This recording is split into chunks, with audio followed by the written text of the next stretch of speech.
David Muir, ABC's World News Tonight, America's most watched newscast. Now streaming same day with all the breaking news of the day on Disney+. Most watched, most trusted. Now on Disney+ every night. Tonight, the wildfire emergency. 90,000 people urged to evacuate after a fire near Reno, Nevada explodes in size.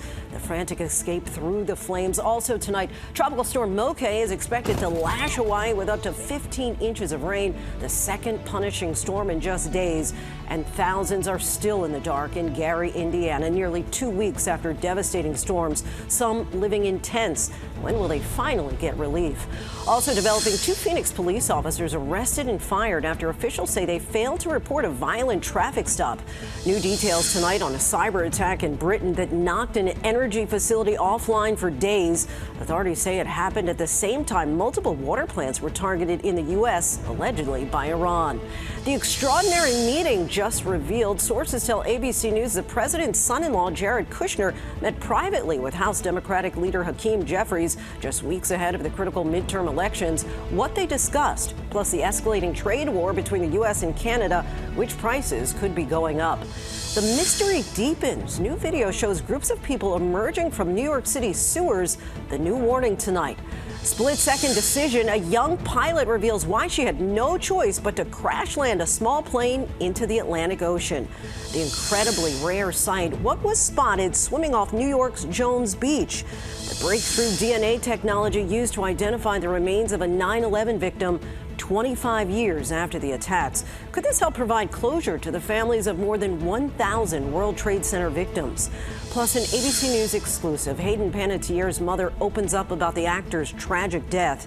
And America Strong tonight, a special honor for a teenager who's being called an angel on Earth.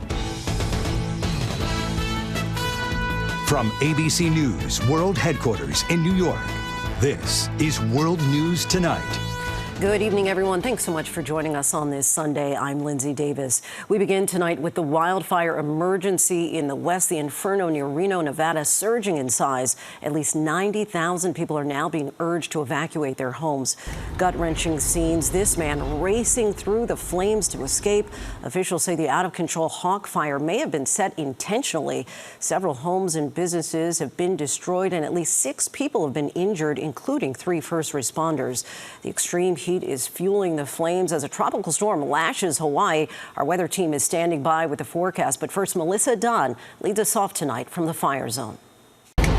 Tonight, the harrowing escape through flames, the hawk fire in Reno, Nevada. The fire sweeping over our head, and so we're like, we got to get out of here. Jason Davis telling us how he made it out. It kind of just felt like an end of the world scene. Every animal was trying to run and make it out as much as it could, but not everything was making it. One of just tens of thousands forced to evacuate. Nicole Lucero is staying in a hotel with 4 of her children after they were forced to evacuate their home. We saw big pieces of ash falling on the windshield and looked over across the highway, and there it was. There was all the flames just coming right at us. And tonight, officials are saying the hawk fire may have been purposely set. An investigation is underway.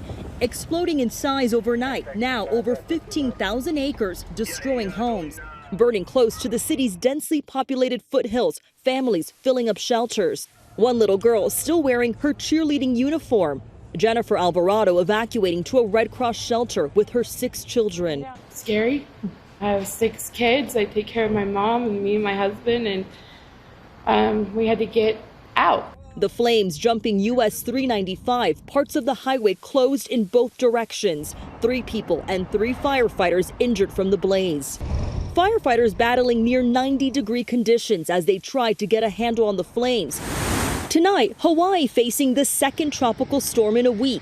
Moke expected to dump up to 15 inches of rain to the Big Island. And in Gary, Indiana, help is finally on the way for thousands of residents still without power from a powerful storm nearly 2 weeks ago. It definitely takes a toll on people mentally to just kind of not know what's coming next. Linsey, back here in Reno, more than 40,000 people have evacuated and thousands more are expected to evacuate. You can see the plumes of smoke here in that mountain as police across northwestern Reno have set up roadblocks. Linsey? Dramatic scenes there. Melissa, thank you. And we were tracking that dangerous heat. More than 90 million under alerts as Hawaii braces for a new tropical storm. Let's bring in WABC meteorologist Jeff Smith. So, Jeff, time this all out for us. And Linsey, that hot, dry weather out west certainly not helping in the firefighting efforts. This has been just a relentless heat wave across the whole southern half of the country. We're talking from southern California, southern parts of Arizona, all the way to Dallas, Texas, under extreme heat warnings. Heat indices in all of these areas upwards of 115 degrees in some cases. Very dangerous. We also have Tropical Storm Moke moving south of the Hawaiian Islands. However, even though it's pretty far south of the islands, the core of the storm, it's still going to be affecting the Big Island with potentially 5 to 10, maybe even up to 15 inches of rain in some of the higher elevations. Linsey, the El Nino this year has really been contributing to a very active Pacific hurricane season. Yeah, never a dull moment these days. All right, Jeff, thank you. Now to a stunning developing story in Arizona. 2 Phoenix police officers were fired and arrested after an unreported traffic stop. The former officers are facing multiple felony charges after allegedly beating a couple and shocking them with a stun gun. ABC's Jaclyn Lee has those details. Tonight, Phoenix police say 2 of their own are behind bars and under criminal investigation after a violent and unreported traffic stop. Antonio Felix and Luis Vasquez Jr., both 31 years old, are facing multiple charges, including aggravated assault and kidnapping, according to police, after allegedly stopping a vehicle around 11:30 p.m. on August 5th and using excessive force on a man and woman inside. Detectives have confirmed that the 2 former officers physically assaulted both the man and woman during the traffic stop. The male driver claimed he was, quote, repeatedly tased, punched, and had hair pulled out by responding officers. He alleged one officer waved a gun and said, quote, I'm going to shoot you. Phoenix police launching their own investigation.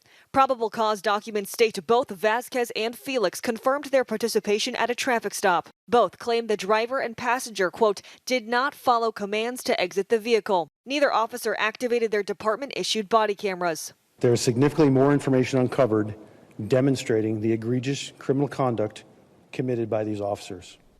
Linsey, those 2 officers were initially put on leave and later fired. Officials say they are auditing their records to see if anyone else was involved or if there are broader systemic concerns. Linsey. Jaclyn, thank you. Overseas now to a report that a British power plant was forced to shut down after a cyber attack by Iranian-backed hackers. The plant closed for 4 days last month. Let's get right to ABC's Lama Hasan. Lama, what more are you learning tonight?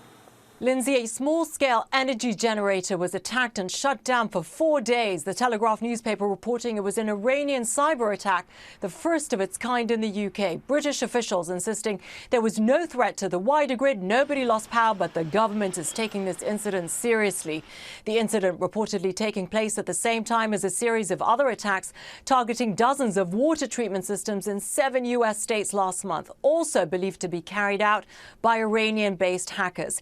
And this comes against the backdrop of the war with Iran still unfolding with no end in sight, and as the president is set to announce tough, sweeping new sanctions on Iran. Linsey. Lama, thank you. Back here in the U.S., we're learning new details from sources tonight about a private meeting between the House Minority Leader Hakeem Jeffries and Jared Kushner, President Trump's son-in-law and top advisor. It comes as the midterms are quickly approaching and indications that Democrats could retake the House. Here's ABC's Stephen Portnoy. Tonight, news that's sure to spark anxiety among Republicans with the midterms just 10 weeks away. Word of an extraordinary meeting between the president's son-in-law and outside advisor and the man who could become the next House Speaker if Democrats take control. Sources say the sit-down between Jared Kushner and House Minority Leader Hakeem Jeffries took place in recent weeks and had the pair looking for possible areas of common ground between the White House and congressional Democrats. Despite the signal it sends, the current Republican House Speaker shrugging off news of the meeting. I heard about it the first time this morning. I know Jared is a smart guy and he hedges bets, but I'm telling you what, you better not bet against the House Republicans. Without confirming the sit-down, Jeffries says in a statement that in every conversation with the Trump administration, he'll make it explicitly clear that the affordability crisis is not a hoax and nothing short of transformational policy change is acceptable to Democrats. Experts say the cost of some goods could go way up under the new 50% tariffs the president imposed this weekend on a variety of Canadian imports, from beer and whiskey to furniture and fishing poles. Trump arguing the move is retaliation for Canadian tariffs and saying Canada wants the benefits of being a state without being one. Canadian leaders vowing to respond. President Trump is the type of person that would steal your lunch money. He is not to be trusted whatsoever. We need to stay united. With all that's on his plate today, the president presided over the grand spectacle of an IndyCar race through downtown D.C. The president waving the green flag as racers zoomed past the Capitol and the museums on the National Mall. Lindsay? Quite a spectacle, Stephen. Thank you. Now to a deepening mystery here in New York City. Police are investigating new video of 3 people emerging from a sewer in New York City. It's just the latest in a series of similar and disturbing incidents in recent weeks. Here's ABC's Morgan Norwood. Tonight, the NYPD investigating this new video showing 3 people climbing out of a Manhattan manhole in the middle of the night. Wow. One by one, some in all black, wearing waders and headlamps, emerging to the street just feet from Penn Station and Madison Square Garden. It's the latest in a string of bizarre incidents in the belly of New York. This group, oddly similar to the ones police were trying to identify weeks ago. Seen here, also wearing waders, carrying flashlights, and prying open a manhole, then slipping into the sewer. In another incident, authorities investigating 7 men, also with headlamps and shovels, spawning from the sewer system in Brooklyn. One guy almost gets hit by a car. Police think these groups are hunting for valuables. The city's Department of Environmental Protection says it inspected the sewers around this latest incident and found no damage to the infrastructure. And Lindsay, officials stress that entering the sewer system is not only extremely dangerous, but it's also illegal. Lindsay? And unnerving. Morgan, thank you. Next tonight, for the first time, we're hearing from a 23-year-old pilot on her extraordinary tale of survival. Her small plane crashed into the Atlantic Ocean off Boca Raton during a solo flight. Onlookers stunned by the sight of the plane's tail sticking out of the water. Here's ABC's Andrew Dimbert. Tonight, as they pulled her plane from the Atlantic, for the first time, we're hearing from the pilot who made that stunning water landing, and she's 23. Faith Tankley telling our ABC affiliate WZVN she had taken off from Fort Myers, Florida, flying alone, heading for the Bahamas to pick up her parents. But then mechanical issues, a broken landing gear, no right engine, but plenty of fuel. She feared an emergency landing at Boca Raton Airport could trigger a fire. She decided the ocean was a safer bet, and after dodging waterfront buildings and paddle boarders, she found a spot in the water to land. Amazingly, the plane stayed largely intact, but sinking fast. She says a lifeguard reached her within a minute. A small armada of rescue boats moments later, and just the tail fin of the plane above the waterline. Her plane pulled from the water today. Faith became a pilot straight out of high school, and now with 4 years experience, a perfect water landing by faith alone. Lindsay? Andrew, thank you. Now to a remarkable breakthrough nearly 25 years after 9/11. For the first time, a victim has been identified by combining DNA testing with family trees. Now there's hope that even more victims, nearly 1,100 people, can be identified using this technology. Here's ABC's Aaron Katursky. 25 years after the September 11th attacks, New York City is still working to formally identify all of the nearly 3,000 people killed at the World Trade Center. And tonight, a breakthrough. ABC News can report there is a new identification. For the first time, the Medical Examiner's Office and the NYPD have identified a 9/11 victim using genetic genealogy, combining DNA testing with family trees. You could not have imagined this 25 years ago.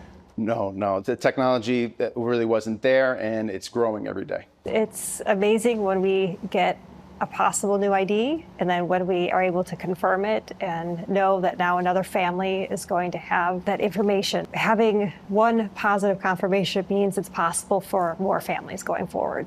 We were invited into the lab where scientists have been doing this painstaking work for the last 25 years. Does it ever weigh on you that this is from September 11th? It's important for us to remind ourselves just how important what we're working on is. It's part of a solemn pledge the Medical Examiner's Office made a quarter-century ago to identify as many victims as possible. The new identification is an adult female. Her family declined to come forward. But to know that the office not only is keeping its promise, but the work is yielding fruit, it has to be enormously satisfying. It's deeply meaningful, and being able to provide answers, even despite the passage of nearly 25 years now, to family members who lost someone as a homicide victim on 9/11 is deeply meaningful, and the families are uniformly grateful. 25 years later, Lindsay, 40% of 9/11 victims, nearly 1,100 people, have still never been formally identified. The Medical Examiner's Office will never stop trying. Lindsay? Aaron, thank you. What a potential breakthrough. Now to Hayden Panettiere's mother, breaking her silence in an exclusive on-camera interview with Good Morning America. After an outpouring of grief at news of the young actor's tragic and sudden death last week, her mother shares with ABC's Rhiannon Alley about how she wants her to be remembered. I want Hayden to be remembered for the talented, beautiful, outgoing, intelligent woman she really was. But I also want people to understand that it is my belief that she was suffering. You can see the entire interview tomorrow morning on GMA. There's so much more ahead on World News Tonight this Sunday, including the breaking news from Oregon. Multiple sets of human remains discovered. News on the urgent manhunt tonight. An NFL star is mourning the tragic death of his young son who died in a swimming pool accident. And the man stranded in the ocean for 16 hours, what he told himself as he waited for help. Next tonight, a massive homicide investigation in Oregon after a chilling discovery. Police in Forest Grove say that the remains of 5 people were found by crews responding to a report of a vehicle fire on Saturday. Multiple dead animals were also found at the location. Investigators say they do not believe this was a random act. No arrests have been made. We're also learning details of a tragedy involving Buffalo Bills defensive tackle Ed Oliver. The team announced Oliver's 2-year-old son, also named Ed, died in June after he was found unresponsive in a swimming pool in Houston. The Bills say they continue to support Oliver as he and his family mourn. Oliver has been participating in team activities throughout training camp. When we come back, it is certainly not what anyone expected to see on a trip to the beach. A sea creature far from home. To the index, and an unexpected sight just outside New York City. An Oceanic Manta ray was spotted off Long Island's Jones Beach. They're usually found in tropical waters, but occasionally they head north during the summer. These manta rays can grow up to 23 feet across and weigh up to 4,000 pounds, but oceanographers say they are not dangerous to humans. A California man is telling his harrowing story after being stranded at sea for 16 hours. Paul Carbolito was thrown from a rented jet ski off Long Beach last Sunday evening. The Coast Guard hoisted him to safety late Monday morning. He says he didn't think he had much time left. I was telling myself, man, what's the best way to die? Should I just drown? Should I just, bite myself, bleed, let someone eat me or something? Because I was really nervous. I was really scared.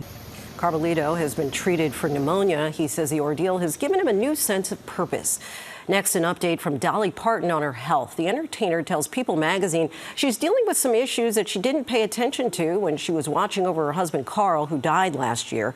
Parton, who's 80 years old, has said that she sometimes gets dizzy and dehydrated. She also gave a possible hint of her future plans, saying she's been working on developing some avatar performances using her likeness on stage.